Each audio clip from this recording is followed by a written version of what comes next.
Coming to you from the shores of Lake Michigan, welcome to the National Writers Series, celebrating 15 years as a year-round book festival. We are the premier home for passionate readers who love inspiring conversations with best-selling and award-winning authors.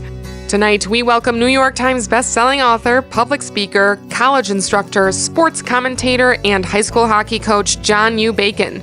Bacon earned his honors degree in history from the University of Michigan and a master's in education. He started his journalism career covering high school sports for the Ann Arbor News, and then wrote a lighthearted lifestyle column before becoming the Sunday sports feature writer for the Detroit News.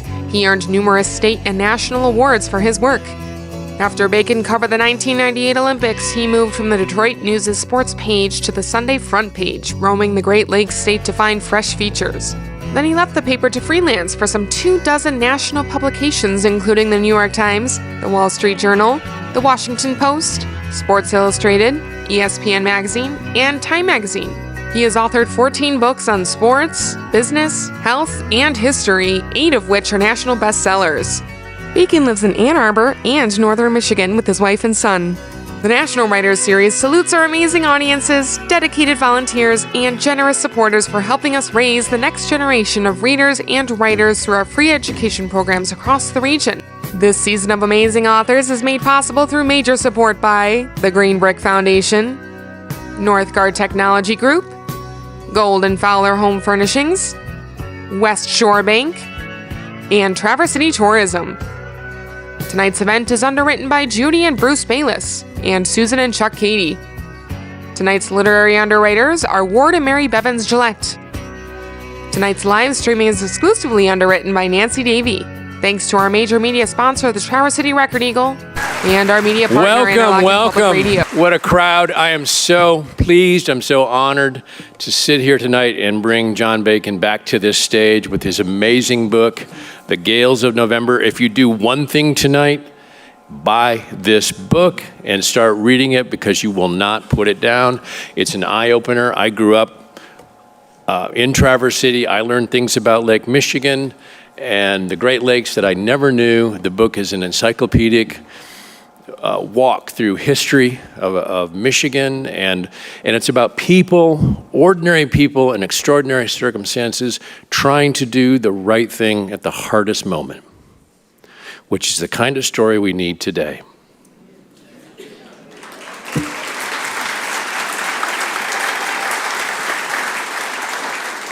We have special guests in the audience tonight, but I'm going to leave that as a teaser and let John Bacon introduce them to you. I want to say a little PSA here. We are accepting applications for the college essay writing class offered through Raising Writers at the National Writers Series. Please look it up on the web. If you know someone in your family that's applying to college, this is an indispensable tool that's free, that has paid huge dividends to the young students who've taken it as they apply to college. November 15th, the opening day of deer season. If you can skip that, I'll be sitting on the stage here with Joe Hill, talking about his new book, King's Sorrow. Joe is also returning to Traverse City, and we're really thrilled to have him. His work, as you may know, is mind-bending and entertaining and scary, a little bit scary too. That's about all I want to say right now. I want to bring John out. It's a little different tonight. He's going to do a solo act. He doesn't need anybody to talk with him. He can talk all on his own. So he'll be out here for 35 minutes.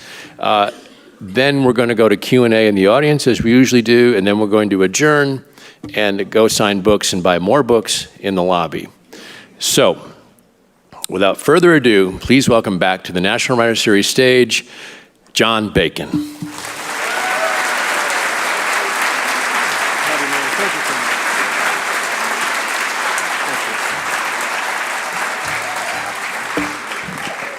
Yes, there's a little stool behind me. Welcome to 5'8".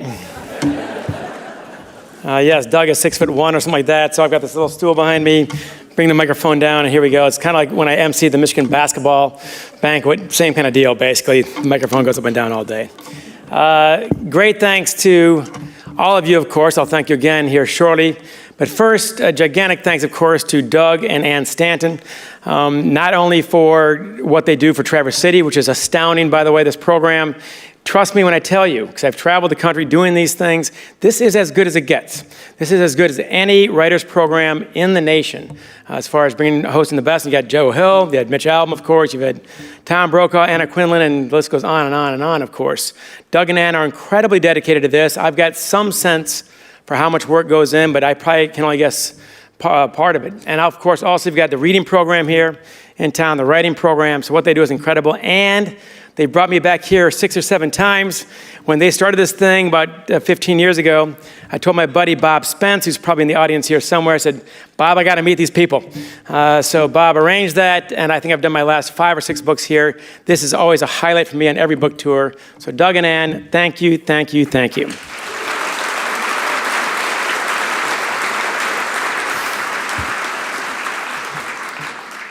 We have a special guest here tonight, which makes it special for me as well. When I started researching this about 4 years ago, first of all, I asked my wife somewhere in the process here, my wife Christy, why is this taking me so long? The football books, the hockey books, the leadership books all take about a year and change. And she goes, oh, that's easy. You didn't know anything. And I really didn't know how little I knew until after I started writing the book. When you are writing a proposal, by the way, this one took me about 6 months, usually about a month or 2. So about 6 months in, you got about 50 or 60 pages. You send that to your agent sends that out to the various publishers. We got good bids and so on. You're basically like a geologist telling Shell Oil, I swear to God, there's oil underneath here. And then they call your bluff and give you a contract and say, go find it. So that's when you hope like hell the oil starts coming up. So I'm at a loss. Football, hockey, I know where to start. I know half the story before I begin. In this case, I really didn't at all. So I went to one of my great mentors, really a surrogate father for me, Ross Childs. And many of you will know Ross. He was on the board of NMC for many years, just a beloved figure in my life. And I said, I know NMC's got the hot shot, Great Lakes Maritime Academy. Who do you know over there? How can you help me? So he puts me in touch with Nick Nisley and then in touch with John Tanner, the former superintendent of the Great Lakes Maritime Academy. John is here tonight. So is John Hayes. So is Craig Sullivan. And so is Rick Barthuli. Well, I'm not sure where you guys are exactly, but please stand up for the crowd.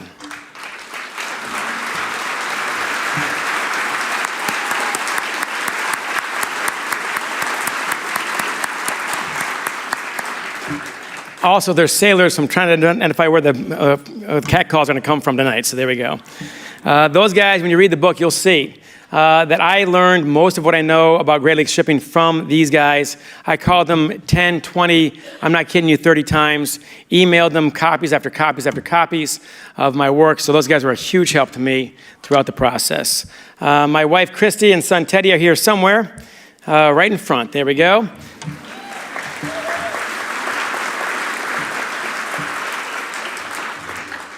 Huge help on a lot of fronts. Christy read countless drafts, did some research for me, found some papers in the archives of Central Michigan University. She does all kinds of work like that.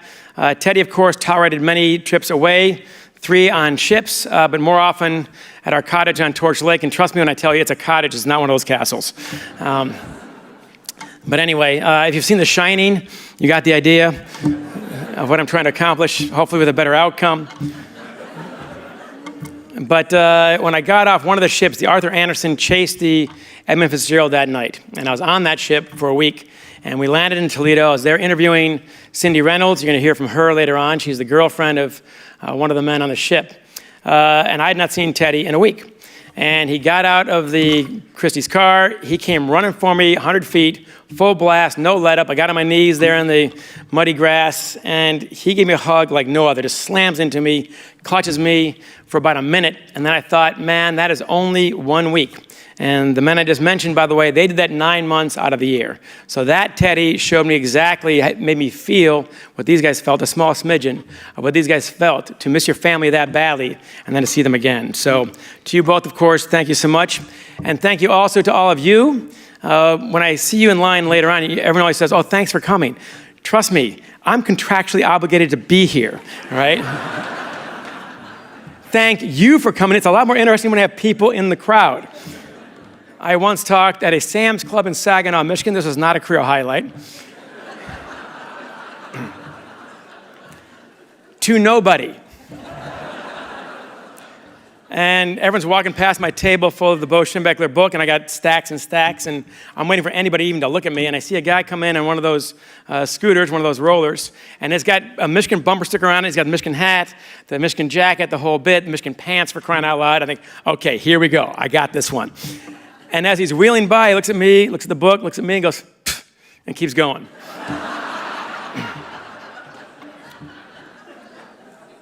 So when I say thank you for being here, I mean it. I have seen the opposite. So, to start the story, 95% of what you read in this book, I really did not know 4 years ago, and I thought I knew a fair amount about this, and I really didn't. One thing I didn't know, of course, is just how big the Great Lakes are, and we all know that somewhat. It does not work in Traverse City, but when I'm in D.C. or Miami or Atlanta or Montana on this book tour, I got to explain how big the Great Lakes truly are. Because you've had friends here before, and they never believe you when you say you cannot see across these things, and of course you can't. So Guy Meadows is a professor at Michigan Tech University, where I'm a trustee. He's the only source I've ever had in my life who is professionally obligated to call me back. That was pretty cool. So that never happens in my business. But Guy, he runs the Great Lakes Research Center up at Michigan Tech. It's one of the world's best. He's in D.C. to explain to them we need a bigger research boat. We need a 100-footer to do the kind of research we're doing up at Michigan Tech.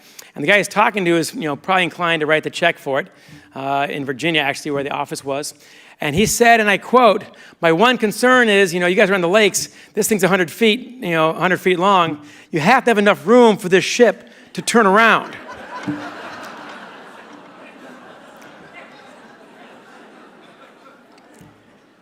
Do you think 350 miles will do it? Lake Superior is bigger than the state of Virginia that they were speaking in. Lake Superior is bigger than Ireland, for crying out loud. So it's bigger than Rhode Island, Connecticut, Massachusetts, Vermont, New Hampshire, Maine, and the state of New York all put together. That's how big these lakes are. And the people you talk to just can't believe it. And really, part of that I couldn't believe. But what was really shocking when I talked to the experts I've already introduced here is that they all said it repeatedly, and I did not believe it at first, that the Great Lakes are actually more dangerous than the Atlantic Ocean. And that took me by surprise, and I had to hear it a bunch of times before I believed it from John Hayes, who's here tonight, a great quote from him. He sailed 23 years on the Great Lakes and 12 years on the Atlantic Ocean. He knows what he's talking about, and most of these guys, including Craig Sullivan, he's also been on the ocean for many years. He said, "The ocean sailors just laughed at us, but not for long. I'm telling you, it's not even close, and anyone who's sailed on both would tell you the same. Once the ocean sailors see it for themselves, they shut up pretty fast and start looking for safe harbor." And Rick was even more direct about it. He said, when the salty captains, the ocean guys, when the salty captains first come on the Great Lakes, they say, "How hard can it be?" How hard can it be? Ask 30,000 men on the bottom of the Great Lakes. That's how hard it can be. Here's a couple of stunning stats for you. From 1875 to 1975, there were 6,000 commercial shipwrecks on the Great Lakes. That is one per week, every week for a century, and that's the low number. Some say 10,000, some say 25,000. Let's call it 6,000. 30,000 crew lost in the Great Lakes. That's one per day, every day for a century. That's how hard this is. Why is it so hard? I had to learn a lot about this. One, salt water is a factor. On the oceans, first of all, on the Great Lakes, to back it up, our waves are sharp and pointy like mountain ranges, and they're very close together. On the ocean, the salt water basically rubs off that top and spreads them out. So their waves are 10 to 16 seconds apart. Our waves are 4 to 8 seconds apart. And on top of all that, their storms are 500 or 1,000 miles away. So by the time the waves get to us, they're a gentle roller coaster, all right, which is still scary, still dangerous, but not the same thing as what you see in the Great Lakes like this, 4 to 8 seconds apart. And on top of that, these storms here are called locally occurring storms. And I asked John Tanner, who taught meteorology at the Great Lakes Maritime Academy, what does that mean? He says, "It's over your damn head." That's what that means. And here in Traverse City, you can be out there in the morning fishing and everything's great, and you're looking for safe harbor by lunch. It happens very quickly on the Great Lakes. When you add it all up, what does all this mean? On the Great Lakes, with a ship like the Edmund Fitzgerald, 729 feet long, you can have your bow stuck in one wave, all right, 30 feet high. Your stern stuck in the second wave, 30 feet high, and in between, nothing to support it, carrying 26,000 long tons of taconite. Taconite is iron ore, basically. All right, what does that mean? That is 4,200 adult elephants worth of weight. Enough iron, by the way, to make 7,000 cars. That's carried in the middle. What's going to happen? It's going to sag. And then you go over these waves, and it hogs. And then it sags, and then it hogs, and it sags, and it hogs. And it does that 10,000 times a day in a storm. Take a paperclip, bend it back and forth 10,000 times, and you will not get to 10,000 times. It's going to crack. That's exactly what happened to the Bradley in 1958 and the Morel in 1966. These are incredibly dangerous lakes. So, with that in mind, if it's that dangerous, why do it? Willie Sutton, the gangster, was asked years ago, why do you rob banks? And he said, because that's where the money is. This is where the money is. It turns out our region is probably the richest in the natural resources that we use for our society, starting with furs. They killed between 200 and 400 million beavers for beaver pelts during a couple hundred years, almost extinct. 400 million, get your attention, that's billions of dollars worth of beaver pelts even back then. Lumber, of course, more money was made from the lumber barons than all the gold mines in California. So it's obviously a very big deal there. You got limestone. Limestone is used to turn iron into steel. That's what they're doing at U.S. Steel in Gary, Indiana. Crops, of course. This is the most fertile region in the world, thanks to the lakes in part. It feeds more people than the country of Germany, and they're second. So this region alone does that. Then you've also got copper. Copper is 3 times the gold rush. People don't know that. And iron ore tops them all. So what does this mean? This means the cement in your basement, the car in your driveway, and the food in your table all comes from these ships. And I could say that in Atlanta and Miami too, incredibly. These people do all this work. So the Soo Locks are one of the catches, naturally. Soo Locks are the bottleneck for the whole operation. It's a 21-foot drop from Lake Superior to Lake Huron, and you got to slip through this very narrow channel naturally. So that becomes a very important thing, and so important during World War II that FDR sent 7,000 troops to protect the Soo Locks during World War II. It was the single most protected point in all of North America during World War II.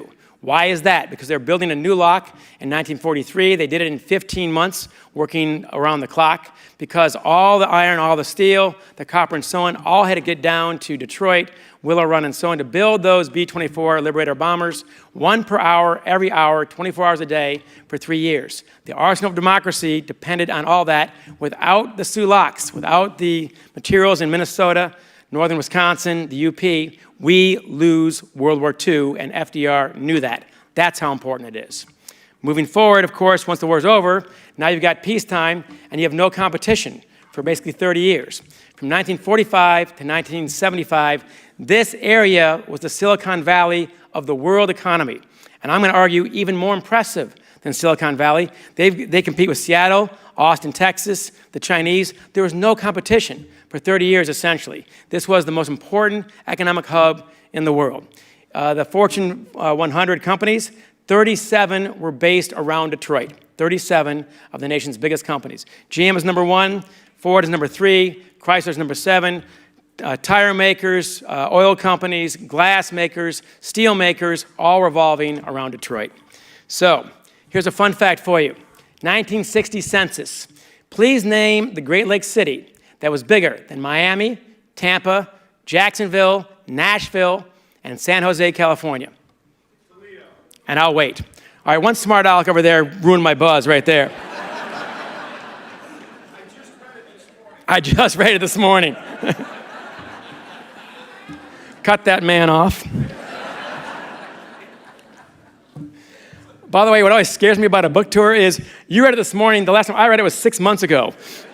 So he's more on top of my game than I am, unfortunately. So you are correct. Toledo, Ohio was bigger than all 5 of those cities. Those 5 cities today have got 11 major league teams. All right, that's how big Toledo was. Christine Brennan, a friend of mine who grew up in Toledo, she's now on Good Morning America and written a lot of great books. She said, if you grew up in Toledo, when I grew up in Toledo in the 60s and so on, in the 70s, you didn't go to Detroit to fly to Florida. You flew from Toledo. That's how big Toledo was. So, but it all depended on shipping, World War II and that great economy for 30 years. Why is that? because shipping is 3 times more efficient than trains and 6 times more efficient than trucks. We're not talking 6% or 60%, a 600% difference. So anything you can put on a ship, you put on a ship. It is essential to our economy. So, as John Tanner told me, we know the farmer, we know the factory worker, we know the fisherman, we know the miner, but nobody knows the sailor. And I was wondering why that was, and the reason is they're on a ship, all right? You're not going to meet them. John Hayes, these guys all live in Traverse City. You probably haven't met them because they've been on ships the whole time. So there are only 30 guys per ship, and now it's co-ed, of course. There are only 30 crew per ship, and even in the heyday, only 300 ships. That's 9,000 people spread out over 8 Great Lakes states. So right there's no enclave of sailors, obviously. And like I said, these guys are on a ship 9 months out of the year back then, no breaks for anniversaries, birthdays, weddings, or anything. These guys were hardcore, to say the least. When I started my work, I was afraid. You have to talk to people, of course. When you're talking to athletes and coaches, they tend to be highly quotable. They're very used to it. They're pretty outgoing people. I had no idea what to expect from Great Lakes sailors. And my fear, I freely confess now to John and Rick and Craig, my fear was a story I heard years ago, true story apparently, from Negaunee in the UP. A Finnish woman comes into the Negaunee paper and says, I need to buy an obituary for my husband. And the guy gets down to his typewriter back then, says, okay. And she says, Toivo died. And he says, types it in, and he waits, and there's nothing. And he looks to her and it says, what else do you want to say? Nothing. And he says, well, the obituary is 5 words for $25. You still have 3 words left. So she thinks about it, and she says, Toivo died, truck for sale.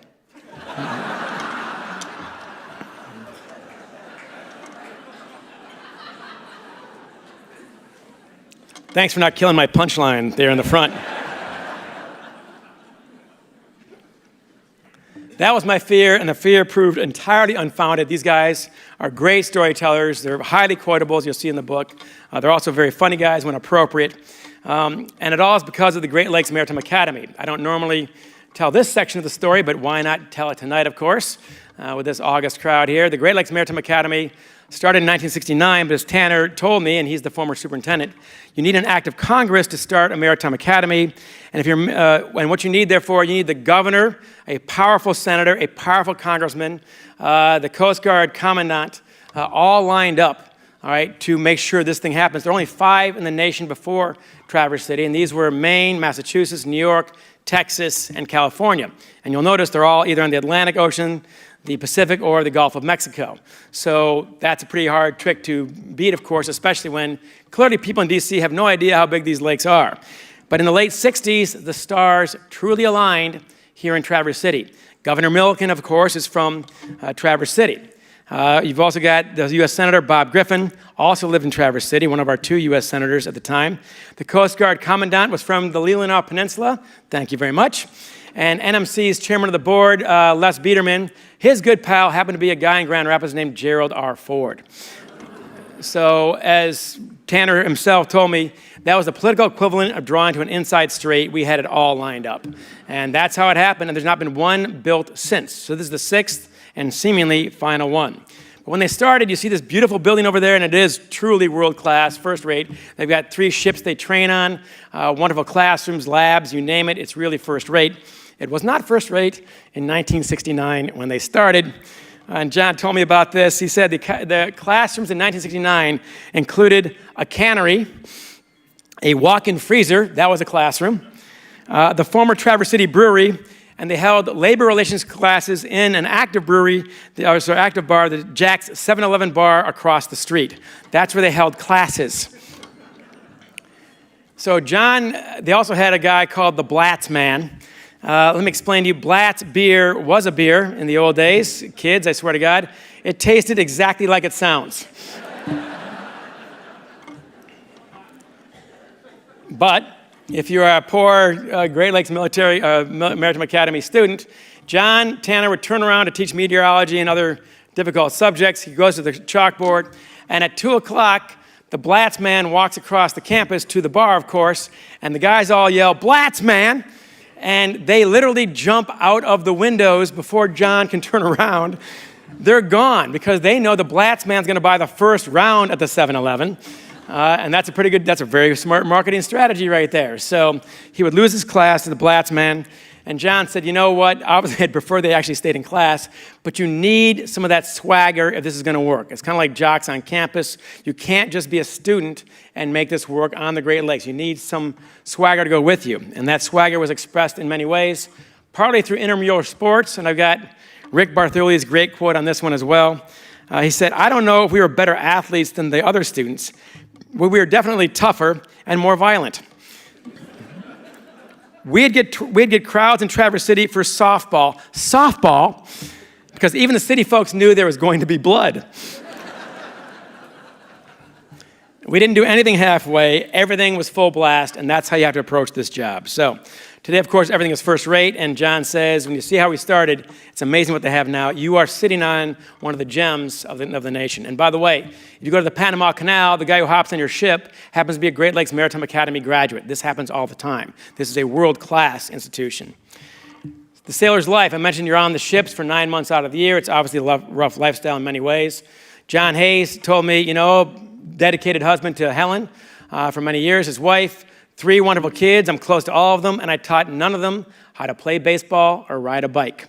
That's what you sign up for. So it's a very hard life for everyone involved, including the families. But John also told me there was nothing better when you finish a 9-month season to come home with a big fat bonus check in your pocket, and your kids run up to you and give you a big hug, and your kids say, Daddy, you smell like a truck. And John would say, no, Daddy smells like a paycheck.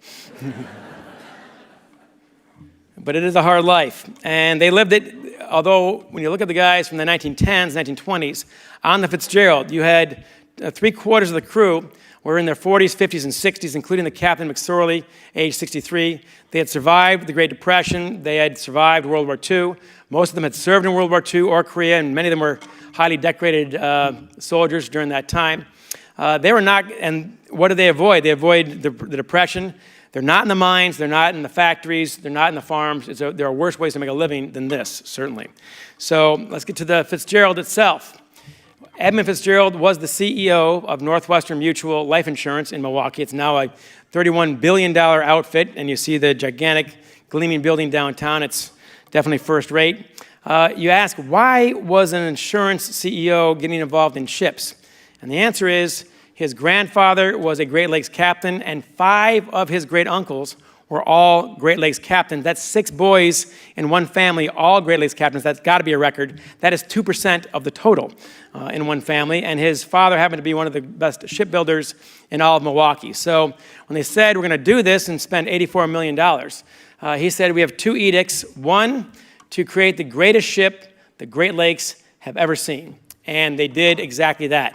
It was 729 feet long. That was the longest by several feet, by quite a few feet. That is 1 foot shorter than the tallest of the Renaissance Center buildings. This big silver one in the middle, that's 1 foot taller. That's how long these things are. And yet, of course, only 75 feet wide. Of course, to get through these Soo locks, that is less than the distance from home plate to first base, and I'll talk about that here in a minute. So the proportions are crazy. It was the longest. It was one of the fastest. It could carry the most cargo. It broke every record on the Great Lakes repeatedly for the biggest load, the fastest load, the biggest season, et cetera, et cetera, et cetera. It was all that, and it was also the most luxurious ore carrier on the Great Lakes, and that seems utterly oxymoronic. They hired J.L. Hudson's, the old department store in Detroit, of course, to outfit the living quarters, and they went all out. They had plush carpeting in the living quarters. They had wood paneling. They had tile bathrooms. They had air conditioning and TV, when hotels did not have any of those things at that time. So this was obviously first class. Why do you do that? To attract the greatest captain in the Great Lakes. They did that, and the best crew. They did that as well. They also had the biggest galley, all stainless steel, which back then was quite radical. The meals everyone talked about the meals. All the visitors talked about the meals. The meals were the best on the Great Lakes. I got on the Anderson and the Sykes, and I gained 5 pounds both times. The food is phenomenal. But you also had 2 staterooms for VIPs. So they and their wives, 2 couples basically, could live in luxury in these lovely paneled recreation lounges with the glass panel, the glass walls looking out on the Great Lakes, and being served on hand and foot for a 5-day round trip. And why do you do that? Because the guy at National Steel or Ford Motor Company or U.S. Steel, those are your clients. So you get those guys on your ship, and you'll never be lonely, of course, as far as your clients go. So it was a very smart move. His second edict was that the ship not be named after him. And he's a very humble guy and a very likable guy, apparently. So what did the board do? They found an excuse to get him out of the boardroom for 5 minutes, had a vote behind his back, and named the ship after him anyway. So it comes, however, with design flaws. Some are common to all Great Lakes carriers, based on the Sulaks, essentially, and some are unique to the Edmund Fitzgerald. I mentioned already the 10-to-1 ratio of the length versus the width. You will not find these ships like this anywhere else in the world. It's like a giraffe's neck that evolution has made oddly long. These ships are not designed like this anywhere else in the Great Lakes, anywhere else in the world. On the ocean, they're much shorter and much fatter, as you'd expect, because they don't have any sulaks to go through. So that's the challenge. You have to do 3 things when you build a ship like this. 1, carry the most cargo possible. 2, slip through the sulaks. 3, of course, handle a rough storm. Well, guess what? You can only do 2 out of those 3. Which one did they pick? All right, they picked the cargo and the length, of course, and the narrowness for the sulaks. And these things are not well designed, as I said before, for heavy seas. They're just not well designed for that at all. In the case of the Fitzgerald, you had additional issues. Instead of, first of all, it's a 3 modular construction, 3 sections modularly constructed, very unusual at the time, innovative at the time. They brought these 3 sections in from around the country, shipped them in, of course, and then welded them together. They also used, on the ship in general, far more welds than rivets. And that's good for a lot of things. It's cheaper, it's faster, and they're much lighter. They saved 1.2 million pounds by going with welds versus rivets. What does that mean? That means you're putting 1.2 million pounds of taconite, these little rusty iron balls, right, on that ship on every trip. And this ship makes 50 trips a year from Duluth, basically, to Toledo, right, back and forth 50 times. 1.2 million pounds times 50 trips starts adding up. And now you're in your 18th year, and they're supposed to last 70, 80, even 90 years, these ships. So that's going to give you a ton more, tons literally, more iron each time you send this ship out. However, it comes with a catch. All right, those welds are simply not as strong as rivets. You're going to see this on the Great Lakes. So, as John Tanner himself said, the design like this, of course, in the welds versus the rivets, the length versus the width, he said that almost never matters until you're in a storm, and then it matters a lot. When Captain McSorley was on the trip with Craig Sullivan, who's here tonight, Craig was a cadet in 1972 on the Edmund Fitzgerald. They're walking in what's called the tunnel. The tunnel is this the steel walkway right below the deck on both sides. It hugs against the outside of the hull. And they do this as a safety feature for nasty weather. So when it's really nasty out or the ship's doing this, you can walk in the tunnel instead of on the deck and obviously be a lot safer. But this thing is not much wider than this podium and not much taller either, of course. It's a little taller than I am. It's very claustrophobic. So if you're claustrophobic, don't take this tunnel. Of course, if you're claustrophobic, don't get on the damn ship in the first place. These things are not for the claustrophobic. They're on this tunnel. And all these ships need to bend some in heavy water, of course, in order to flex, as a skyscraper has to do in heavy winds. But this ship bends more than most. They're in this tunnel. They're walking from the pilot house to the galley to have lunch. They're near Port Huron. The waves are 5 or 10 feet, not that dramatic compared to what we're going to see later on. And while they're walking in this tunnel, all right, this tunnel bends so much because the whole ship is bending that much, the deck is bending this much, that the lights ahead disappear for a few seconds, and then reappear, and then disappear, and then reappear. And I've heard from others who say they also could disappear sideways sometimes. That's how bendy this ship was. McSorley turns to Craig Sullivan, and McSorley's been on 30 ships at this point in his career, and says, this is the limberest ship I've ever been on. Now, limberest might not be a word, but I'm not a Great Lakes captain, all right? And you get the point, of course. This ship was more flexible than any other ship on the Great Lakes, and you might pay a price for that. The best captain. McSorley was, without question, the best captain on the Great Lakes. And I heard that not only from the former crew who were on the ship, By the way, I got to 6 former crewmen, including Craig Sullivan, who had served on the ship at some point before, of course, the last voyage when all 29 men went down with the ship. I got to 6 of them. So that helped me out a lot in trying to figure out how the ship functioned, what the captain and crew were like. And McSorley was universally respected. He became a captain at age 31, the youngest captain on the Great Lakes out of 300. And now he's 63 years old, so he's been a captain on the Great Lakes for more than half his life at this point.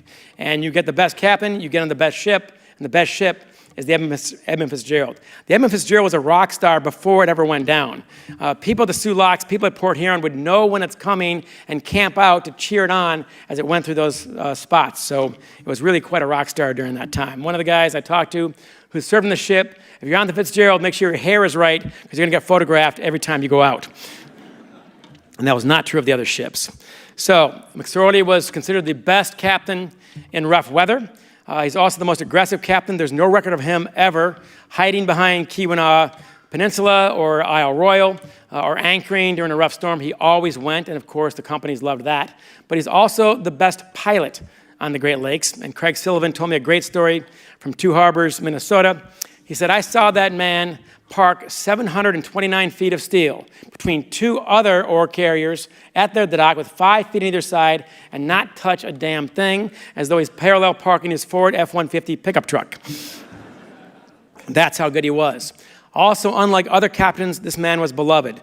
I've heard countless stories of captains who throw hot coffee at their crew. They wouldn't even let you walk on the same side of the deck as they were walking on, just all kinds of pompous things like that. And McSorley was not like that at all. They loved that man so much they followed him from ship to ship to ship as he got promoted through the ranks and finally at the Edmund Fitzgerald. So a lot of the guys on the ship had been working with McSorley for 10, 20 years at this point. And rather incredibly, McSorley had decided, and these other 5 guys had also decided, this was going to be their last season. I managed to find Craig Elquist, who'd been on the ship through the winter and in January of 75. And the debate then, he said, was, will they come back for another season or not? They were about to retire in January of 75. But they all came back for one more run. And in McSorley's case, he told his wife, Nellie, in Toledo, where they lived, this is going to be my last season. They were supposed to stop the week before this last trip. But I also found a guy named Doug Frericks, whose dad, Don Frericks, was one of McSorley's best friends. He ran the pelletizer, which makes these little pellets, in Silver Bay, Minnesota, and therefore these two worked very closely together for years. They'd have lunch on the ship whenever McSorley was in town. And he talked to McSorley 2 weeks earlier and said, so next week's your last week, right? No, we're going to tack on one more trip. Why is that? Because captains get a bonus once they achieve their cargo quota, and he had. And he was going to use that bonus to pay for his wife's medical care. Nellie was already in 24-hour care at that point, probably for cancer, I believe, and that's why they tacked on this last trip. The best captain, the best crew. And Patrick Devine had been in the crew that summer through September. I found him out in Oregon. He was in Toledo at the time. And he said the Fitz was absolutely an elite crew, and this man had been on 10 different ships. No doubt about that. There were hardly any weirdos either, and this was the 70s. Someone else told me, man, in 75, these ships were the land of misfit toys. So a lot of guys like that. He said, but not on the Fitz. It wasn't like that. This was just a really good bunch of guys, easy to make friends, and if you got on the greatest ship in the Great Lakes, you worked like crazy to make sure you stayed on the greatest ship in the Great Lakes. So at virtually every position, they had pretty much the best guy on the Great Lakes. We talked about the last trip. Bruce Hudson is another guy I want to talk about. I got to 14 of the 29 families. When we talk about the untold story of the Edmund Fitzgerald, that's what I'm talking about. I'm not claiming the story's never been told before. It's been told many, many times, and I've got stacks of books to prove it in my little office there. But again, I got to the 6 crewmen who had not been talked to before. I got to 14 family members. They've not talked before. I got Rick Bartholi, and you'll hear from him later on in this talk. That man was on the Arthur Anderson that night, November 10th, 1975, and I think he might be the last guy from that crew still available, still sharp as can be, of course. That's as close as we can get to what it's like to be on that ship that night. I also got to Pam Wittig. She's the cousin of Bruce Hudson. Bruce Hudson was a 22-year-old deckhand on the ship. He's from North Olmsted, Ohio, Cleveland suburb, basically. He had a very interesting mix of traits. He was an Eagle Scout on the one hand and had very good manners. On the other hand, he liked drinking his beer, of course, and he had a motorcycle and a few girlfriends and all this. And he also had his one weakness. When he got out of Ohio State after 2 years, he got on a ship. Why did he do that? Because these ships in $20, $25 for their deckhand, the lowest crew on the ship, those jobs paid about $180,000 a year. All right, and that year is a 9-month year. That's $20,000 a month. That's about what a teacher got paid back then. Okay, so you can do better than that right away. He saved his money very carefully, except for his one weakness was his 1972 Dodge Challenger muscle car, a beautiful burgundy vehicle. We found the car. It's still in mint condition, by the way. It's fantastic. And it still has a Columbia Transportation sticker on one of the back passenger windows. That's the company out of Cleveland that operated the Edmund Fitzgerald. On the smokestack, you'll see that same C on the smokestack. He was very proud to work on the Fitzgerald, as they all were. So he's got this hot rod car, and he and his buddy, Mark Thomas, a fellow deckhand out of Cleveland, once they got into Toledo, 3 days later, that car is waiting for them at the dock in Toledo, and I've been there. That car is waiting for them. They're going to hop in that car and bomb out west for a great 75 adventure, of course. They're going to go to Colorado and get Coors beer, back when that was exotic. And I realize a lot of my talk seems to focus around beer. I get that. We'll get to Stroh's Bohemian style here shortly. And also, by the way, as far as their lifestyle goes, these guys all went to one of their favorite bars, was the Silver Bay Municipal Bar in Silver Bay, Minnesota. It's called Municipal Bar because the city opened the bar in 1962, and that's their tax base right there. So that one works very well. There's the President's Lounge in Superior, Wisconsin. I don't know why it's called that. I don't think any president's ever been there. But that's where they got their last drinks on Saturday, November 8th, served by Jim Bolin, who's still there. Now he owns the place. I had Tom Burns up at the Silver Bay Municipal Bar. He was 18 years old in 75, just got out of high school about 4 or 5 months earlier. He served those guys on a regular basis, and he knew them by name. He's still around serving beers at the Municipal Bar. Been to a few other bars around the Great Lakes. And all in the interest of hard-hitting investigative journalism, I assure you. No beer unturned. These bars got a few things in common. One, and these guys always say they're up the street. I put up the road in my earlier draft, and they hammered me for that one. No, it's up the street. All right, because all these, of course, ports are at the lowest point of the town, and you got to walk up to all these bars. Naturally, these bars always had three things in common. One, they served Stroh's Bohemian-style beer. There's your plug. They had the world's greatest jukeboxes. I would argue some of the greatest music ever recorded, from 65 to 75, and their favorite song always. Let me back it up. The old guys, of course, they wanted to play country music, Johnny Cash and Charlie Pride and all this, and the young guys all wanted to play Motown and Led Zeppelin and the Beatles and Rolling Stone and so on, but they all agreed on one song, Brandy, You're a Fine Girl, which has the lyric, my life, my love, and my lady is the sea. And they love that song. They all sang together, truly in unison at this song. Every bar, and they still have it, by the way. Every bar's got that song, and of course, Lightfoot's song. And I managed to track down Elliot Lurie, the songwriter who produced that song, and of course, sang it as well. And John Hayes and others said, man, that guy gets it. He knows our lifestyle. He must be a great sailor. And Lurie told me the only ship I've ever been on is the Staten Island Ferry. So there's the lifestyle for you. So that's what Bruce Hudson and Mark Thomas are going to do. But in September, his girlfriend, Bruce Hudson's girlfriend, Cindy Reynolds, a waitress in Toledo, calls him at the payphone at the Silver Bay Municipal Bar, and with some news. She's pregnant.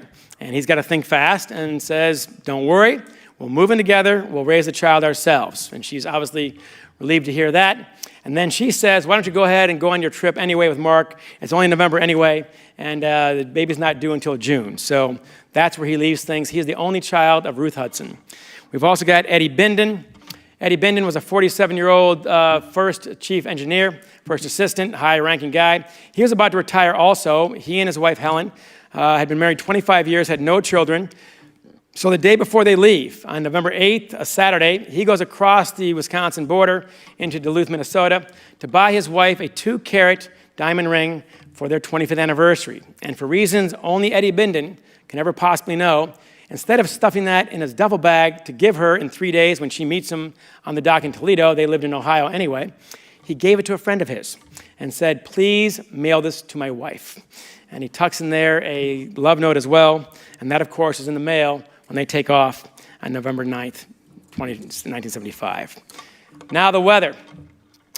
The weather in Duluth on Sunday, November 9th, 1975, is gorgeous. Not a cloud in the sky. It is 70 degrees in Duluth. And you think that's good news. That is bad news. Why is that bad news? John Tanner taught me, and others confirmed, the longer winter waits to arrive, the angrier it shows up. It's like water behind a dam, and the more water is going to be, the worse it's going to end up. So that's one problem. Second problem is the Alberta Clipper coming in from, of course, Western Canada, bringing cold, dry winds, which they're used to that time of year. That's to be expected. What they really did not know almost anything about was another storm coming in from the southwest, from California, Texas, up through Iowa, right to Lake Superior, bringing hot, wet winds. And these are going to collide right in front of Whitefish Bay, like a catcher guarding home plate. That will be waiting for you in a day and a half. Now, what happens next? As they head up the lake, they're joined by the Arthur Anderson coming out of Two Harbors, and they decide to sail together, which is not unusual. What was unusual is both he, Captain McSorley, and Bernie Cooper, the captain of the Arthur Anderson, decide to take what's called the northern route. And what the northern route is basically is you're hugging 3 sides of a square of Lake Superior, hugging basically the Canadian shore. You do that to avoid the winds and therefore avoid the biggest waves. But it comes with 3 catches. First of all, McSorley being very aggressive, and I talked to the guys who'd been on the ship beforehand, all right, and they said, we never took this. So a few problems. One, it takes 14 hours more to take this route than it does to go straight across to the Keweenaw and down to Whitefish Bay. That means you just gave the storm you don't know much about a 14-hour head start to settle in front of Whitefish Bay before you get there. That's one problem. Second problem, of course, is pay me now or pay me later. You're going to go this way. The first 2 legs are going to be much better than going straight across. But that third leg is going to be hell. Why? Because all these winds now have 350 miles of fetch going across Lake Superior, like the end of your bathtub towards the drain, basically. If you do this, they're all going to collide at the end and be at their worst. And that's what's going to happen here. And they're going to hit your ship sideways, broadside. And that's what they don't like. That means your ship is doing this in between the waves.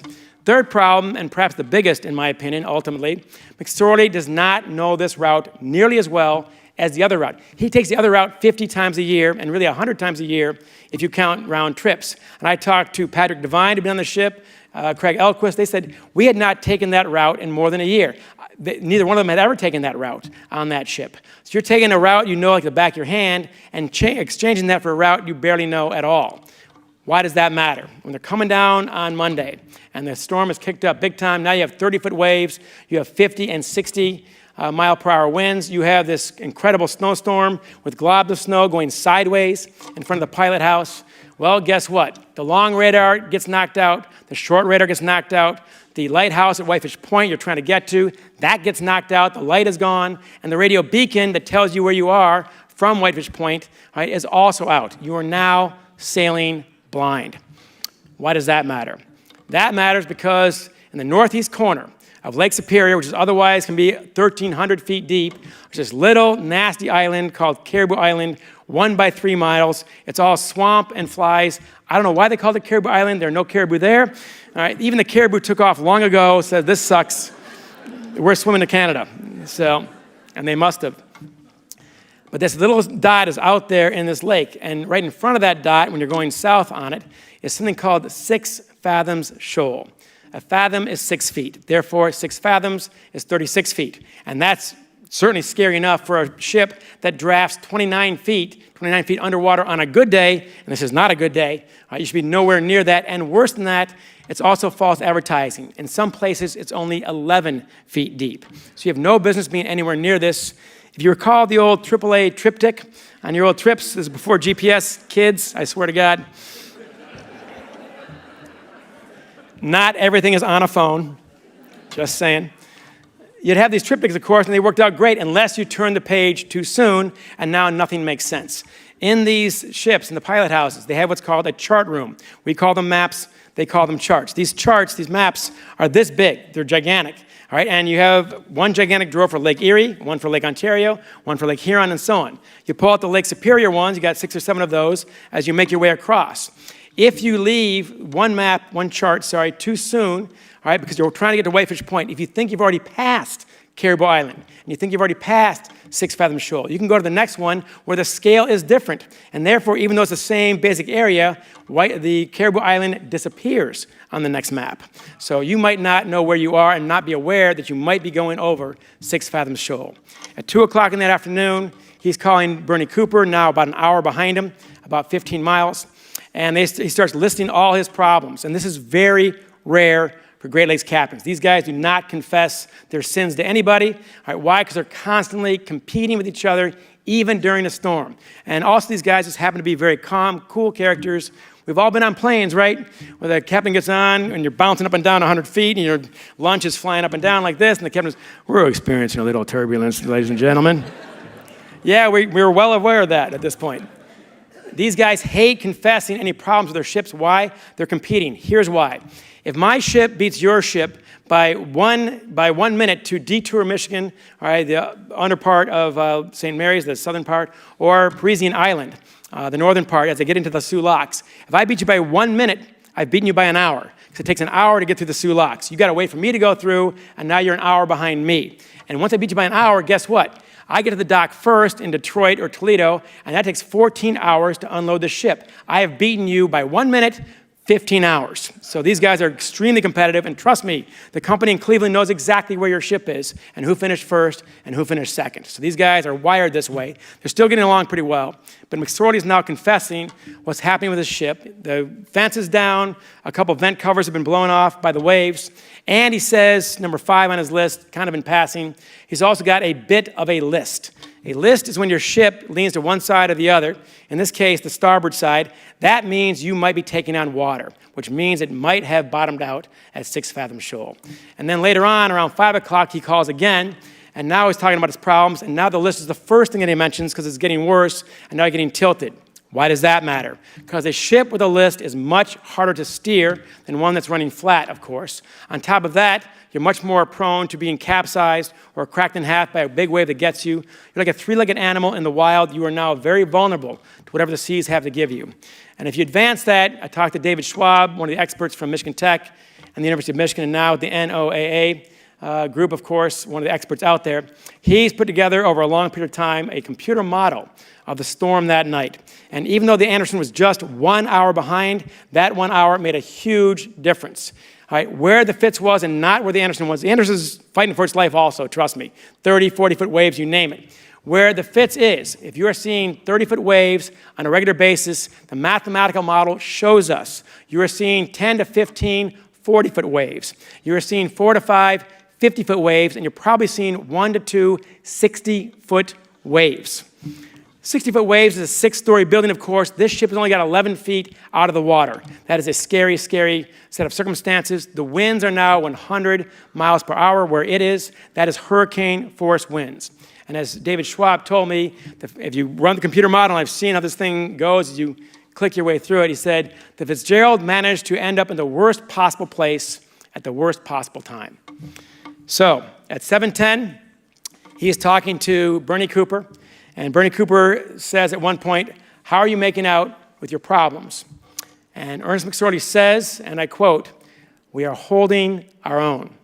And those are the last words of anybody we know of from the Edmund Fitzgerald. What happens next?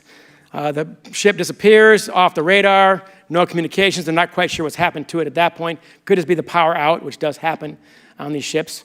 Rick Bartholomew was on the Arthur Anderson at that point. They're fighting for their own lives, of course, trying to get to Whitefish Bay. When they get there at 9 o'clock, they realize that Edmund Fitzgerald is not here, and that's when they realize the worst has probably happened. The Coast Guard ships can't go out that night, so they ask these ships to go back out. You've just saved your own life and your crew's life in 30 or 40-foot waves. You are an iron ore carrier. You're not a rescue ship. All right, and they asked those guys to go out, and this is what's incredible, of course. The Arthur Anderson, the William Clay Ford, the Sykes, and others went out. The American ships went out, and the Salties did not. Once again, the Great Lakes have earned the respect of the Salties. Barthulis told me, we knew how bad it was. We knew Cooper could have lost to Anderson that night with us on it.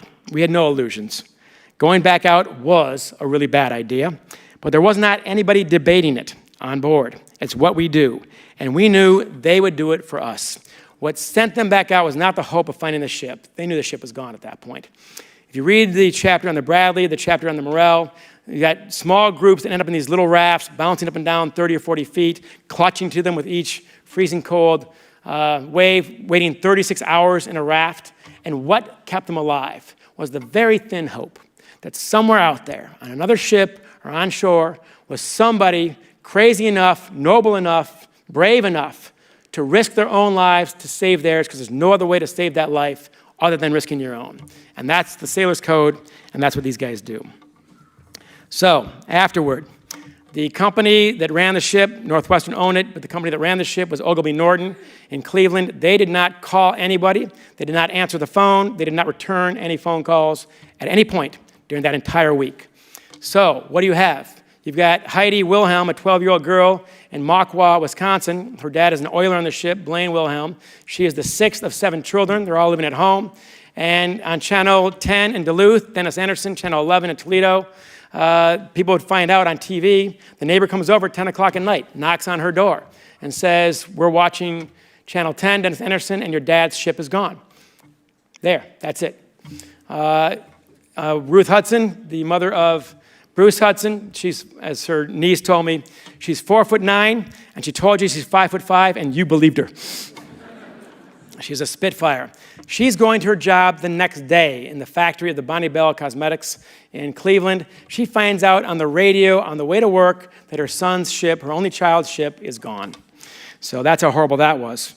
Well, what happens next? These guys sucked it up. They got very little from insurance because they could claim an act of God. The company's paid out as little as possible, and usually about a year's salary. What does a year's salary do for a mom with 7 children at home? All right, that hardly pays the bills, naturally.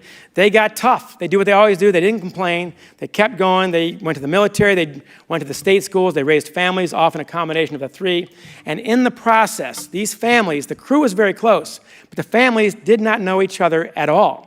The families were 1/3 in Duluth, 1/3 Toledo, 1/3 Cleveland, more or less. And all of a sudden, now you're trying to raise the bell from the ship 530 feet down.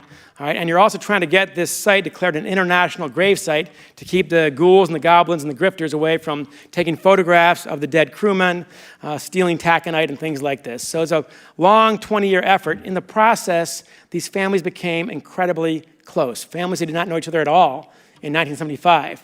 And I was up there 3 years ago at Whitefish Point in the crew's quarters where they live, where they stay when they're there. And this big old butcher block kitchen table. We're all sitting around there drinking some beer and telling stories and whatnot. And that's when Heidi Wilhelm, who survived all this as a 12-year-old and joined the Air Force and raised her own family, she says, these people at this table, I'm going to get choked up saying this, these people at this table are not like family. And she grabs their forearms. They are family. Who else could ever know what my life has been like? Who else could ever know what I've been through? And they're all nodding and getting choked up at that themselves at that point. And then she turns to her daughter, Sarah. Her daughter, Sarah, was born on November 10th, 1998, the 23rd anniversary of the sinking of her grandfather's ship, a grandfather she, of course, never met. And Heidi says, Sarah, why don't you show John your tattoo? And Sarah got this tattoo when she's 21 years old on November 10th, 2019. And then she pulls up the sleeve of her sweatshirt, and there in carefully tattooed letters, it says, we are holding our own. Thank you.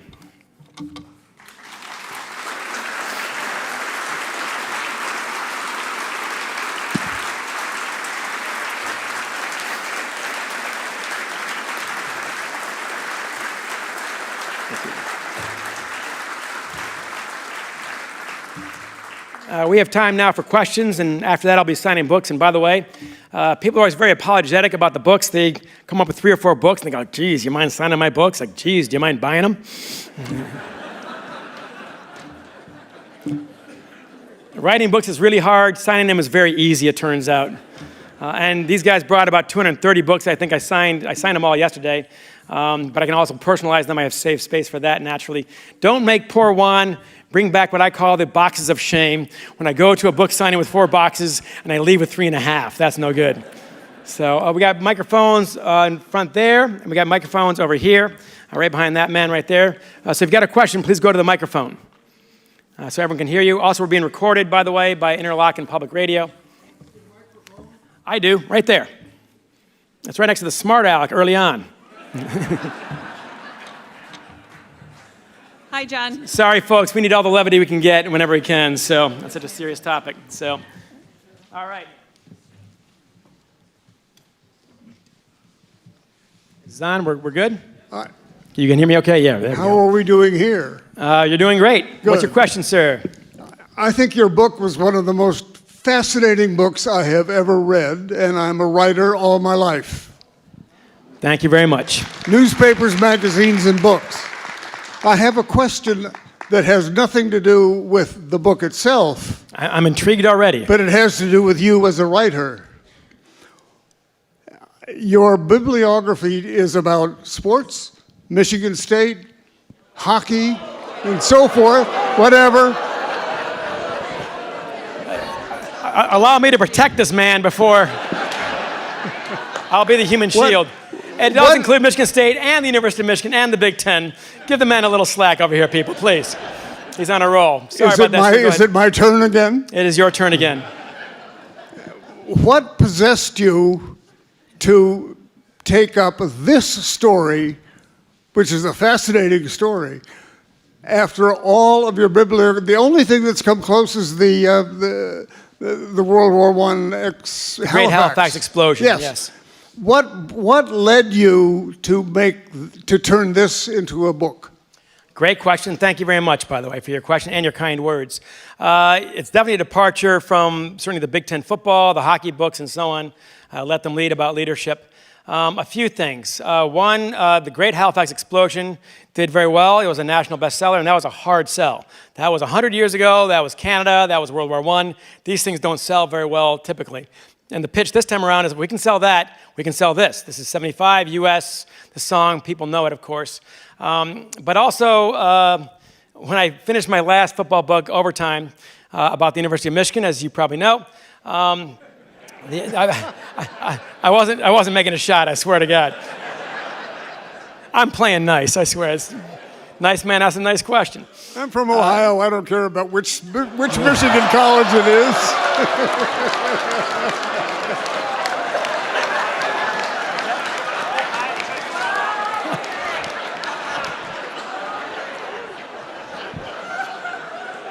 Well, sir, I don't know who you are, but they got the biggest laugh tonight. I know that.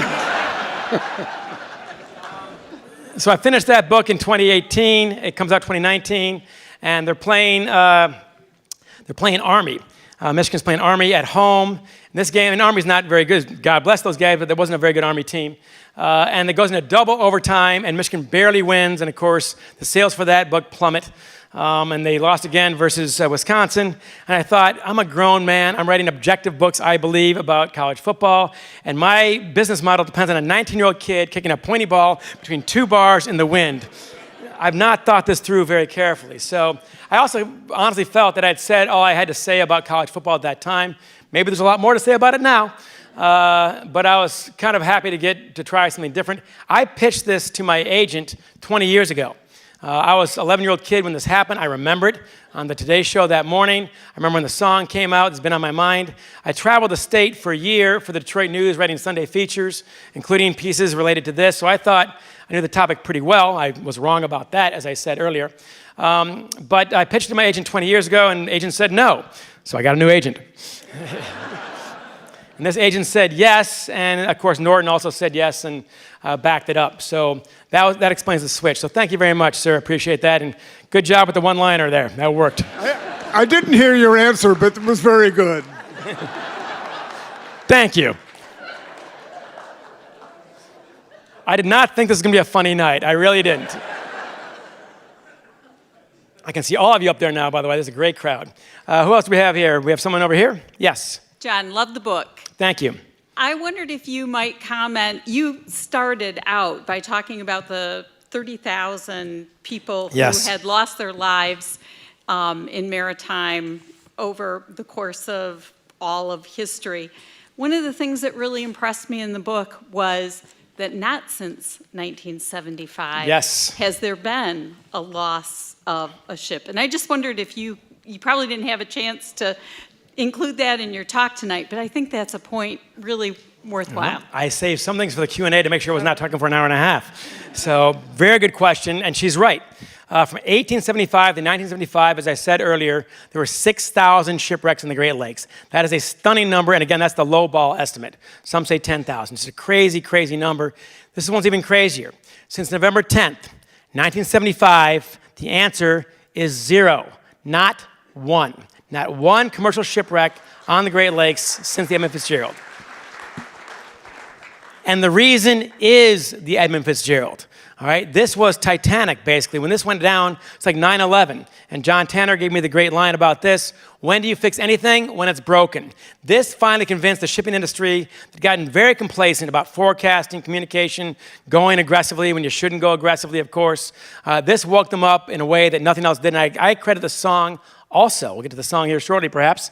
But the song also, by the way, put a spotlight on the industry, and official reports are coming out 3 and 4 years later, and books have been coming out ever since, naturally. So what changed in that process? Forecasting improved.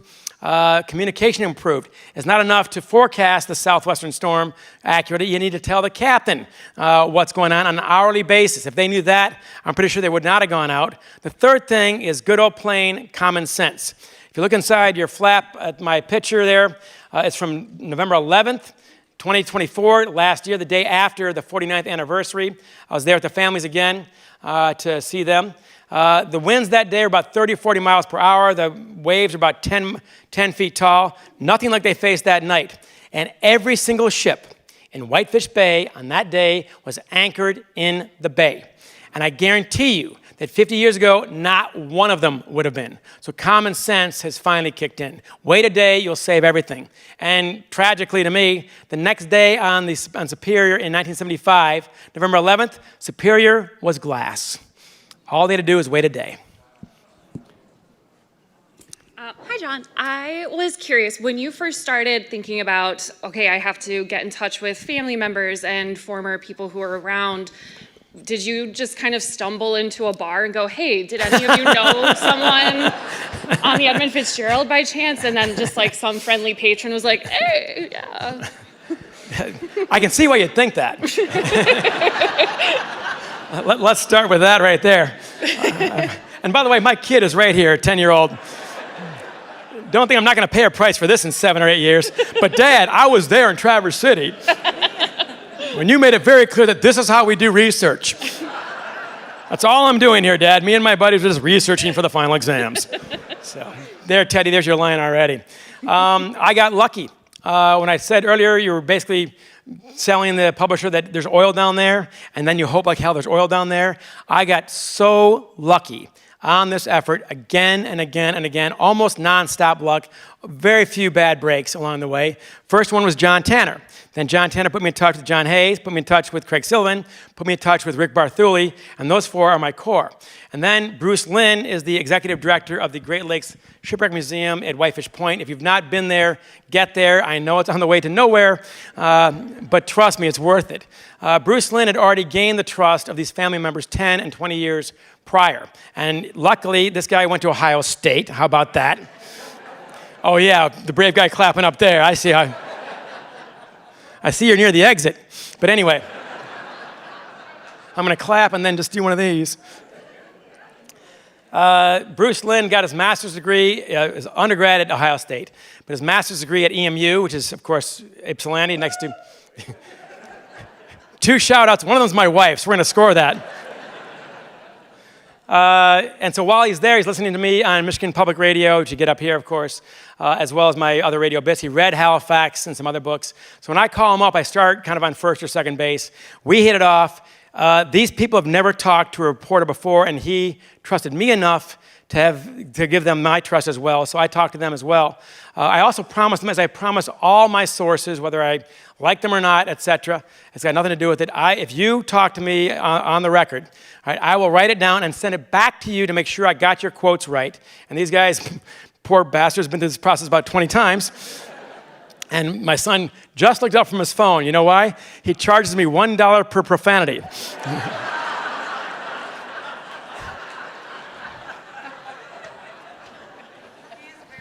And $5 for the F-bomb. We call this the college fund. So these guys will tell you 10, 20, 30 times, send it back, make sure you got it right. Look, and other journalists think you're crazy to do that. You're letting them write the book. I'm not letting them write the book. It's my name on the book. I am the one who believes everything in it. These guys, I'm sure any book I write, no one's going to agree with all of it. It's just the way it is. I write the book. But you have a right, I believe, to be quoted accurately in your own voice, for crying out loud, in any book. And by doing it that way, they might take off 10% of personal stuff about their family, whatever else, all right, but they give me 30% more. Once they know where I'm going with it, they trust that I'm going to get it right, and now I get a lot more. The reader, trust me, is better served that way. So the family members, I got lucky. I just saw Heidi Wilhelm, I mentioned her earlier, in Grand Rapids 2 nights ago. I saw Deb Champeau in Milwaukee. I see them on the tour throughout the process, and now we're quite close, I think. And I'm pleased to report they're very happy with the book. It's not why I wrote the book, but I'm glad that they feel I got it right. And on that point, and including these guys over here, if some guy in California, and that always happens, some guy in California gets on Amazon, your book sucks, and gives you 1 star and all this stuff. Okay, whatever. But if somebody in the book says that I got it wrong, whether it's a football book or a hockey book, or especially this book, all right, now I got a problem, all right, because now it means I did not get it right. So everybody involved should think that I got this book right. So there's your long answer to that question about the sources. Thank you very much.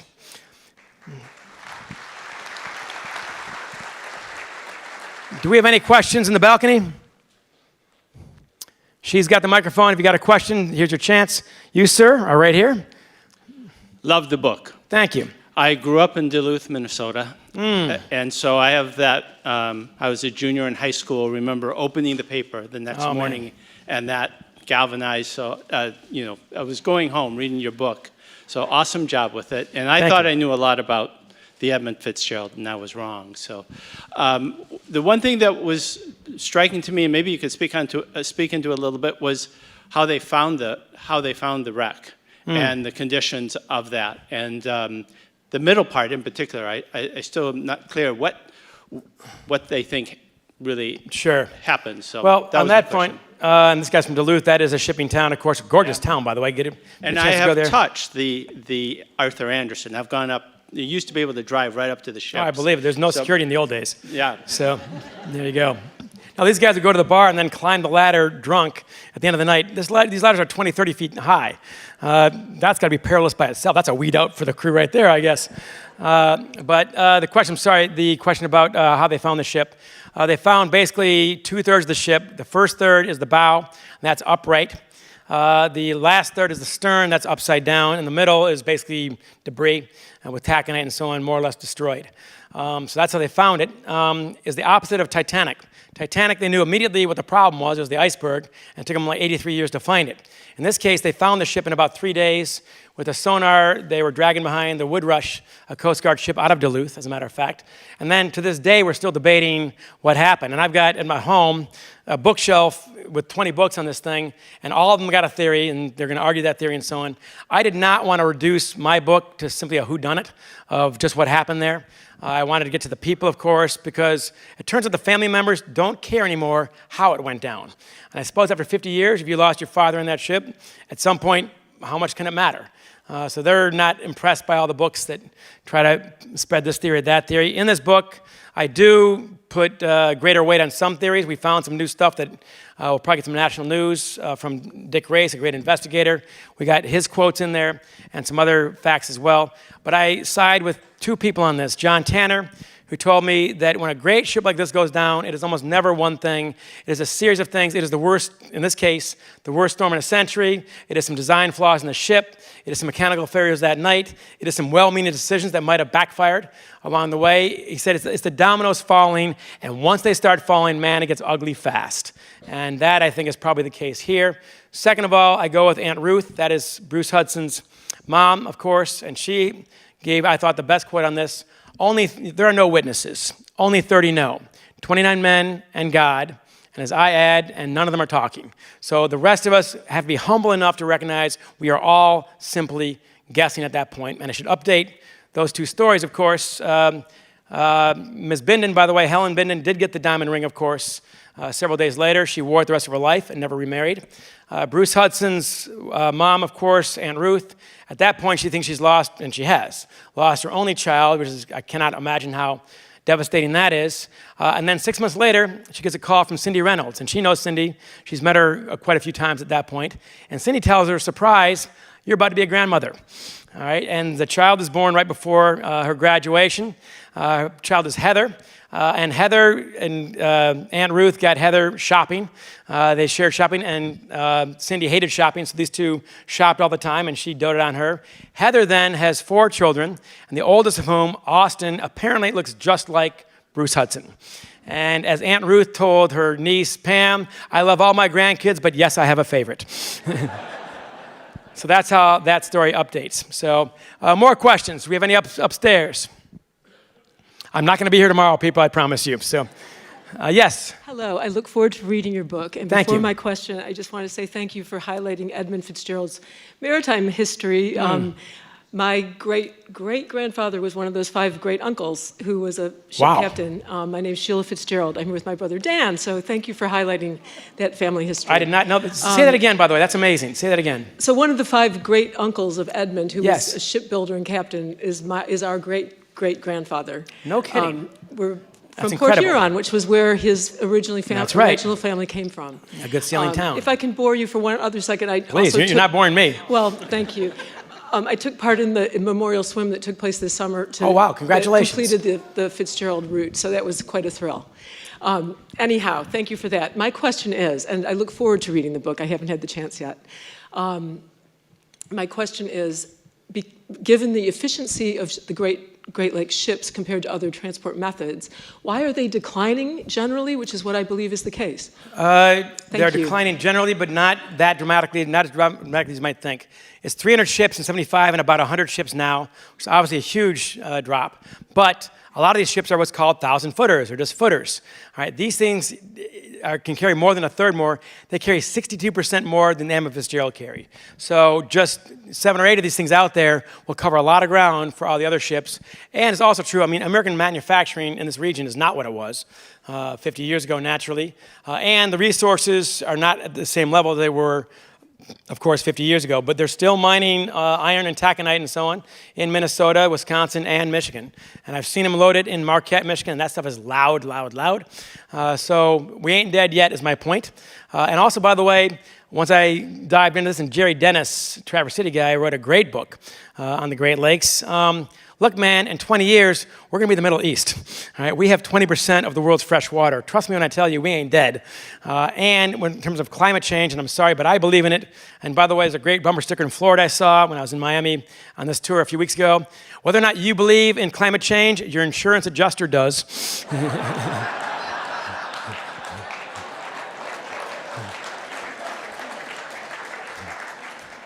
And you're going to pay what they say. All right, so, but anyway, we're in a sweet spot, apparently. And I got to tell you also, one of the real treats of writing this book, meeting these guys, meeting the families, meeting the crewmen and so on, just good salt of the earth. I'm used to, big name celebrities, football players, coaches, and so on. This is a real switch from that. This is lovely. And the geography of our area, I gained a new appreciation for. One of the reviews said this book is a love letter to the Great Lakes, which is not my intent, but I thought, hell yeah, it is. This is a great place to live.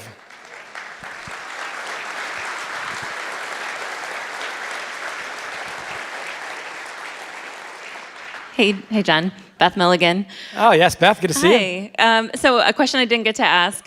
We talked for a ticker story earlier this week. And, yes, you did a great job. And then the ticker story, by the way, on this, and as well as an expert. So thank you for that, Beth. Thanks. So my uncle is one of a handful of people who went to the wreck. He was in a submersible, got to go down. He did 3 documentaries about it. He was part of the expedition to bring up the bell, so the lore is large in our family. Sure.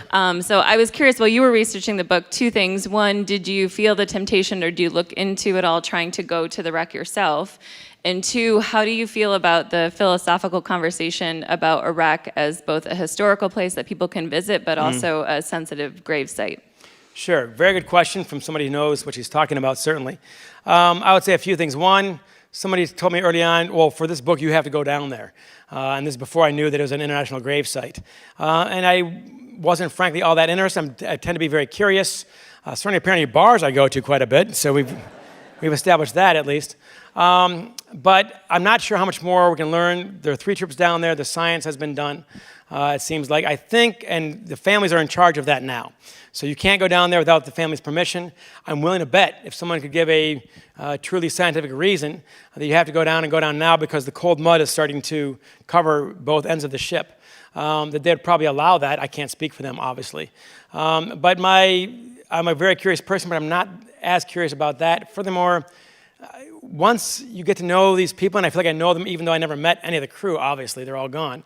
Once I get to know them the way I did, Eddie Bindon and Bruce Hudson and Mark Thomas and the captain, I feel I'm violating something very, very profound at that point, very poignant, and I don't want to go down there for that reason.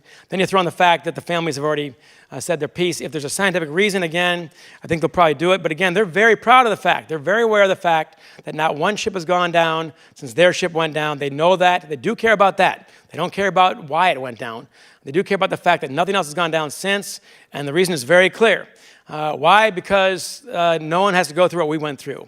And because if there are a series of shipwrecks ever since then, yes, let's go down and find out about all of them. But right now, they seem to act together. So that part answers itself. Sir? Yeah, number 1, go blue. Oh. Go ahead. Just saying. So you've obviously researched this. You've spent some time on the freighters yourself, right? Yes. What was your wow moment? Like, I didn't know this existed on the freighters. Can you talk a little bit about that, your experience on them, and also what your favorite meal was? My favorite meal is all of them. And I got the weight to prove it. The oh wow moment, I'm not sure if there's one oh wow moment when it's on these ships, and these ships are as long as the Fitzgerald was. The oh wow moment is simply the unbelievable size of everything. It is a 700-foot walk to lunch. It's a 700-foot walk back. All right, that gets your attention after a while. Of course, and these guys get their steps in every day. When you're loading in Marquette or Duluth and the chutes come down, it is insanely loud. And one of the guys, Patrick Devine, he lost 20% of his hearing in 2 summers on these ships. It's not that hard to do. Also, by the way, I'm in my cabin. It's 3 o'clock in the morning. And these ships, by the way, every single second of every single day during the season, they are loading, they are sailing, or they are unloading. They're not, they get in at 3:30 in the morning, that's when they do it. All right, and they're ready to go and all this stuff. So 3:30 in the morning, I'm trying to sleep, and this unbelievable racket of these, 500 million pellets of taconite iron are bouncing down. And yeah, I can't sleep, and these guys are sleeping like babies. They have no problem whatsoever. Also, by the way, at the first, when I first got on the ship in Marquette, they gave me a hard hat at the booth, and I'm thinking, oh yeah, hard hat. I was a carpenter. Yeah. Man, I started getting taconite raining on my head within about 10 feet, and that would have split my head open if I was dumb enough not to wear the helmet. So what Doug Stanton said earlier is about right. Ordinary people doing extraordinary things. That's what I came away with. So thank you. We got it before we leave. Is somebody going to ask? Yes. One more question. Great book, John. Thank you. Just wondering where you're going to be and how you're going to spend your day next Monday on the 10th. Monday on the 10th, I'll be at Whitefish Point. We've got a public event at 2 o'clock in the afternoon. I'll be there with my family. That will be outdoors with no tent, because you can't have a tent in Whitefish Point on November 10th, because that, no matter how big it is going to fly away and become more dangerous. So The Brave Souls will be up there for the public event. Then later that night, for only 80 people, and it's hard to squeeze them all in, the family members, I'll be speaking to the family members, and others will be as well, with them on the 50th anniversary. And I also feel grateful, too, that I wrote the book when I did, because I don't think you can write this book in 5 or 10 years. I mean, how many people did I talk to? The drummer is still alive. The bass player is still alive. The guy who wrote the AP story, Harry Atkins, lives in Harbor Springs. He's 84. He's a colleague of mine. The guy who wrote the Newsweek article, Jim Gaines, he's in his 70s. He's in New York. He's still alive. I mean, I got so lucky repeatedly. The luck just can't last, unfortunately. But someone's got to ask about the damn song. So I kept that one out of the talk, assuming, but you guys are a serious crowd, man. You guys want to know all the facts here. The song, first of all, let's be humble enough to recognize, without the song, there is no book. All right, there are 6,000 shipwrecks on the Great Lakes, and most of us can name one, and that is the Edmund Fitzgerald, and that is why. And that is why I believe the Edmund Fitzgerald is probably the second most famous shipwreck in the world. When I spoke at Whitefish Point last year on a streaming service that goes around the world, obviously, 100,000 people got on. And I mean, Iceland, Africa, you name it, everyone got on. It was just crazy. So the song is why. What's amazing about the song, if you read the book, we have 2 chapters on it, the unlikely creation of the song and the unlikely success of the song. And these were combined in an excerpt in Rolling Stone magazine, which I grew up reading in West Quad and the University of Michigan. I never thought I'd be in Rolling Stone magazine, but I finally found a way to get in there. And for 2 days, what's shocked us is the depth of the interest in this subject. We knew, frankly, you're this crowd right here, we got to get the Great Lakes, we got to get the Dad book and all that. If you get on Goodreads.com, it's women under 40, 2-to-1 to the other ones who are weighing in on this one. So it's taken over. We are number 2 in Seattle. We're number 3 in Denver.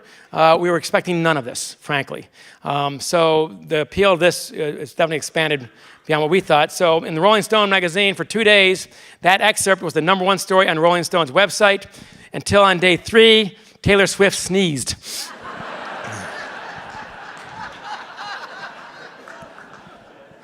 But I had 2 glorious days to myself. And it felt good. I just saw the band in Aurelia last week. Here's how the story goes. November 10th, that Monday night, Gordon Lightfoot, who has sailed the Port Huron to Mackinac race. This guy's a serious sailor. I think he won it too, by the way. He was very good. And he grew up on the water as well. He's working on a sea shanty that night and working on it with no words. And he goes down to pour a pot of coffee and says to himself, he said, I remember clearly having this distinct thought, it must be hell on Superior tonight.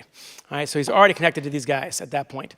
Then what happens? He starts writing the story based on the articles. That song is 95% accurate, stunningly. But he's very self-conscious about it for the same reason I was worried about my book. There are a lot of ways to screw it up. You can be insensitive, you can get it wrong, you can come across as sensationalistic. There are a lot of ways to screw this thing up. So he's not sharing this with anybody. They're recording their next album in the spring of 1976. They've got 11 songs ready to go. This is not one of them. So they're in the studio. They have 5 days to record Summertime Dream, this album. They get it all done in 3.5 days. This is a tight, organized band, amazingly for the 70s, too. And then Gordon says, hey, good work, guys. Well done. And they're literally packing up their guitars, the drums, and so on, when the guy, Friesen, the producer in the studio, in the room, says, why don't you try out that song you've been screwing around with? And he says, it's not ready, it's not ready. And he says, hey, look, man, I'm charging you for 5 days whether you show up or not. All right, I'm here now, so is the band. Why not try it? So he gets talked into it. And he finally asks, okay, we'll do it. Turn down the lights. And he turns on the lights, and he's quiet for about a minute, trying to kind of gather himself to get his heart in the right place. And the drummer, Barry Keane, who's still around, I saw him last weekend.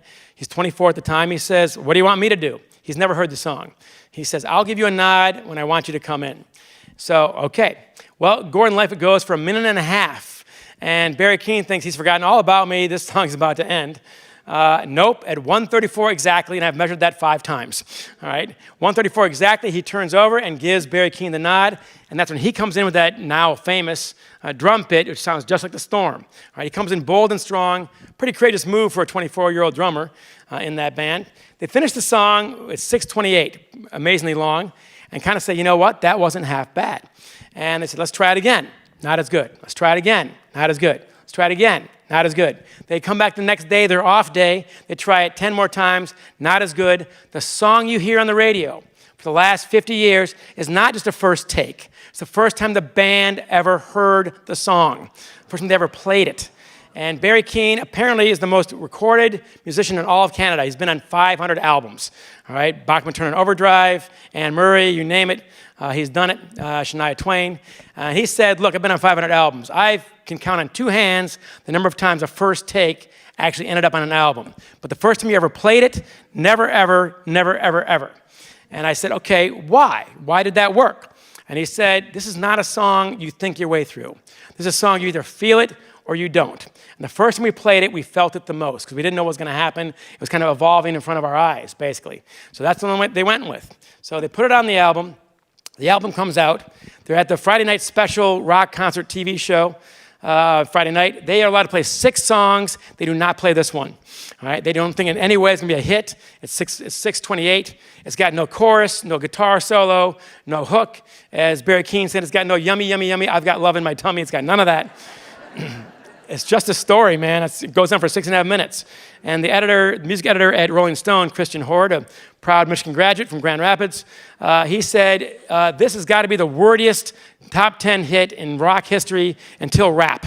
And this is definitely not rap. So they're on Saturday Night Live. They're allowed to play a few songs. They don't play this one. And finally, by August, when John Hayes hears it for the first time on the Crapo and others, it starts catching on bit by bit, slowly. It ends up being the number 2 song of the year in 1976 behind Rod Stewart's Tonight's the Night.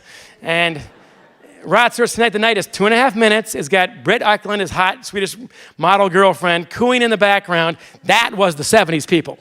Okay? This song is the opposite of the 70s. It never should have worked. And it finished number 2. And Gordon Lightfoot said later in his life, that was the best song he ever recorded. He's got a lot of hits, obviously. So with the families, what happens is 1/3 were unsure about it. Who is this guy? Why is he singing it? 2/3 loved it right away. But eventually, he went over all of them once they realized where he's coming from, who he was. He got to know them. He played Traverse City several times. He's been to the Great Lakes Maritime Academy. He set up scholarships in their name at the Great Lakes Maritime Academy. That's what Gordon Lightfoot has done. And brings them always backstage. When Ruth Hudson was on her deathbed on November 9th, 2015, and she was not at Whitefish Point.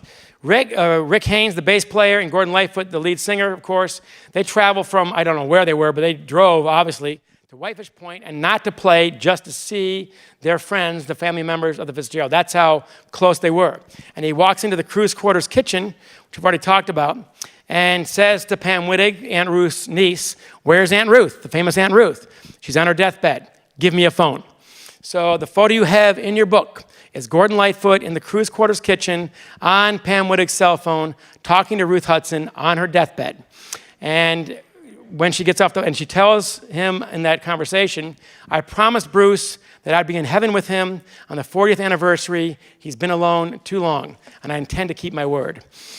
And then she hangs up, she turns to Cindy Reynolds, the girlfriend of Bruce Hudson, and says, I was talking to Gordon. Because that's how close they were.